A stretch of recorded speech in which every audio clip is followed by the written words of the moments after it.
Pemirsa, siar Islam di Tanah Jawa, khususnya di wilayah Gresik, tidak lepas dari peran seorang saudagar sekaligus syah bandar, Nyai Ageng Pinati. Ia juga menjadi orang tua asuh dari Djoko Samudro yang dikenal Raden Paku alias Sunan Giri, salah satu wali songo penyiar agama Islam di Indonesia. Inilah pasaryan Nyai Ageng Pinati yang ada di Kebungson, Gresik, Jawa Timur. Nyai Ageng Pinati mulai menjadi saudagar di kota Gresik sejak tahun 1413 Masehi dengan bisnisnya diantaranya mengirim barang keluar Pulau Jawa dengan kapal. Pada tahun 1443 Masehi, salah satu kapal dagangannya yang hendak mengirim barang keluar Pulau Jawa tiba-tiba menemukan sebuah peti di tengah laut. Peti tersebut diambil oleh anak buah Nyai Ageng Pinati yang bernama Muhammad Sobar dan Muhammad Sobir. Ternyata peti tersebut berisi sesosok bayi laki-laki. Penemuan itu kemudian dilaporkan ke Nyai Ageng Pinati dan kapal tersebut diminta untuk berputar haluan dan kembali menuju pelabuhan Gresik. Bayi laki-laki ini kemudian diberi nama Djoko Samudro oleh Nyai Ageng Pinati. Djoko bermakna laki-laki sementara Samudro bermakna lautan yang luas. Nyai Ageng Pinati menyusui Djoko Samudro dan mengasuhnya hingga besar. Pada tahun 1445 Masehi, Djoko Samudro dipondokkan ke Sunan Ampel di Surabaya untuk menimpa ilmu agama.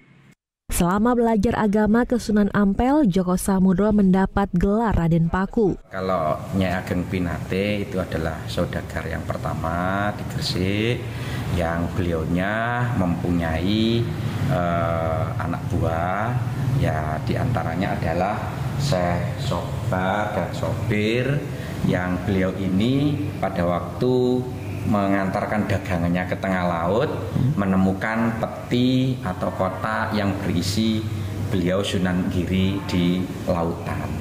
Nah, ini makamnya Syekh Sobar dan Syekh Sobir ini yang menemukan Sunan Giri pada waktu di tengah lautan, dan selanjutnya diserahkan ke Nyai Ageng Pinati untuk diasuh oleh beliau. Menginjak usia 19 tahun, Djoko Samudro alias Raden Paku yang dikenal dengan Sunan Giri dinikahkan oleh Nyai Ageng Pinati dengan Nyai Kustosiah putri Sunan Ampel dan dengan Nyai Wardah putri Sunan Bungkul, Surabaya. Pernikahan Sunan Giri dengan dua perempuan pilihannya dilakukan di Pondok Sunan Ampel. Kalau masalah itu ya sudah sangat lama sekali saudagar dan juga sah bandar. Oh, sah bandar. Sah bandar juga. Gitu. Yang sah bandarnya itu adalah penunjukan resmi dari Kerajaan Majapahit. Pada tahun 1478 Masehi, Nyai Ageng Pinati wafat dan dimakamkan di Kebungson. Sebagai saudagar kaya raya dan syah bandar pertama di Gresik, Nyai Ageng Pinati dikenal sangat peduli pendidikan serta dermawan.